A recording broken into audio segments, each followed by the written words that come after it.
अब इमेजिन करो, वो टाइम था परमेश्वर के नाम को महिमा देने का। मैंने दी, मेरे को नहीं पता किस किस की लाइफ में काम हो रहा है, मैं तो स्टेज पे हूं, लेकिन उस मैरिज की वजह से, प्रभु के काम की वजह से कुछ लोग ब्लेस हो रहे हैं, कुछ लोग हील हो रहे हैं, कुछ लोगों की जिंदगियों से फाइनेंशियल श्राप जो है वो खत्म हो रहे हैं। आप इमेजिन करो, आप मेरी बात समझ रहे हो कि नहीं? एक फैमिली क्या बता रही है, और ये ऐसे कितनों की टेस्टिमनी होगी। मैं जो बात आपको बताना चाहता हूं वो ध्यान से सुनो। जब प्रभु की महिमा करने का समय होता है, आप जानते हैं आप ब्लेस क्यों होते? मेरे को नहीं पता कितने लोग ब्लेस हो रहे होंगे उस मैरिज से, लेकिन कैसे मालूम होता है कि परमेश्वर का मैं काम कर रहा हूं, मैं उसकी महिमा कर रहा हूं? जब ये ब्लेस, मुझे नहीं पता कि ये ब्लेस हो रहे हैं, पर ये जब ब्लेस होते हैं, आपको नहीं पता किसी को, हम भी ब्लेस हो रहे होते हैं साथ साथ। मेरे रास्ते भी खुल रहे होते हैं, मेरी प्रॉब्लम्स भी खत्म हो रही होती हैं। मेरे को नहीं पता क्यों, क्योंकि मेरी वजह से किसी की प्रॉब्लम्स खत्म हो रही हैं, मेरी वजह से किसी के घर में आशीष आ रही। तो परमेश्वर देखता है कि अच्छा ये बंदा मुझ में है और ये खुश है और इसके घर में बरकत आ रही है, वजह कौन है? अच्छा, वजह ये है, इसकी वजह से ऐसे इसने स्टैंड लिया कि मैं अपनी मैरिज पर गाने नहीं बजाऊंगा, शराब नहीं चलेगी, मेरी मैरिज के ऊपर कोई गंद मंद नहीं चलेगा, परमेश्वर की महिमा होगी। अच्छा, इसकी वजह से ये परिवार ब्लेस हुआ है। तो परमेश्वर ने कहा जो तू बोएगा वो तू काटेगा, जो तू दूसरों के साथ करेगा मैं तेरे साथ करूंगा। तो ऐसे कितने परिवार होते हैं जो चर्च में आके ब्लेसिंग पाते हैं। अब वो मुझे पैसा थोड़ी देते हैं कि ये हम आपकी वजह से ब्लेस हुए, ये लीजिए पर्सनल पैसे आपके लिए।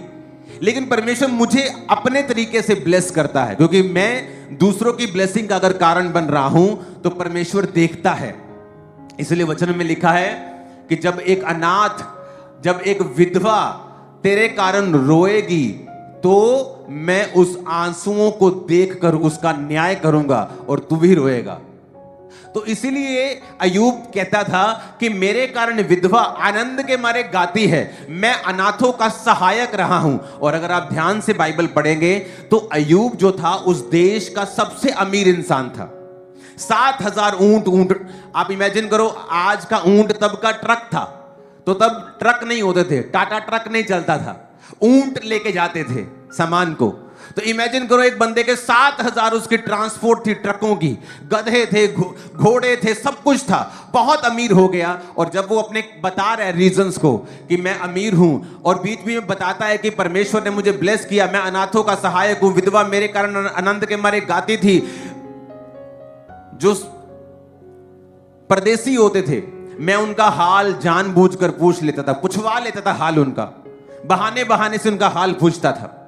आज लोग परदेसियों को गाली निकालते हैं, वो तो यूपी से आया है, ये बिहारी हैं, ये पंजाबी, ये फलाने हैं, टमकाने हैं। और जो वो करते हैं लोगों के साथ, उनके साथ भी दूसरे वैसा ही करते हैं फिर, क्योंकि जो तू बोएगा वो तू काटेगा।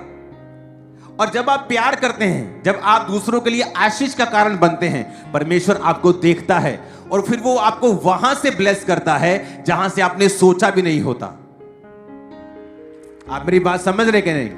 और यही कारण है कि जब आप परमेश्वर का काम करते जाते हैं, आप परमेश्वर के सुसमाचार को बांटने के लिए गए, आपने किसी को पर्चा दिया, वो घर मसीह में आ गया, उस घर से कलेश खत्म हो गया, शराब खत्म हो गई, दारू खत्म हो गई। तो जब वो घर बचता है, परमेश्वर उसे ब्लेस करता है, तो परमेश्वर ये भी देखता है कि ये क्यों बचा, किसके द्वारा बचा। अगर वो आपके द्वारा बचा, आपके पंफलेट के द्वारा बचा, तो आपको बरकत मिलना 100% तय है और शैतान इसे कभी रोक नहीं सकता, जितना कोई जादू टोना रोक नहीं सकता उसको।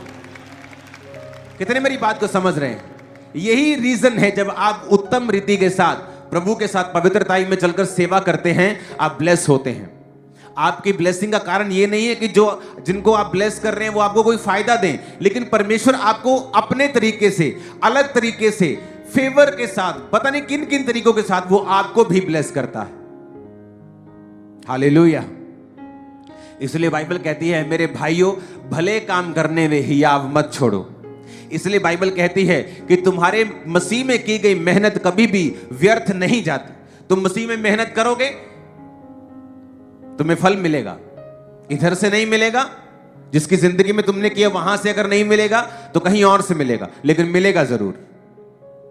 कितने मेरी बात को समझ रहे हैं? वो पानी की जब पाइप लीक करती है ना घर में, तो जब वो एक तरफ से पानी नहीं जा पाता वो दूसरी तरफ से चल जाता है, लेकिन जाता जरूर है जब तक लीकेज को सेट ना किया जाए।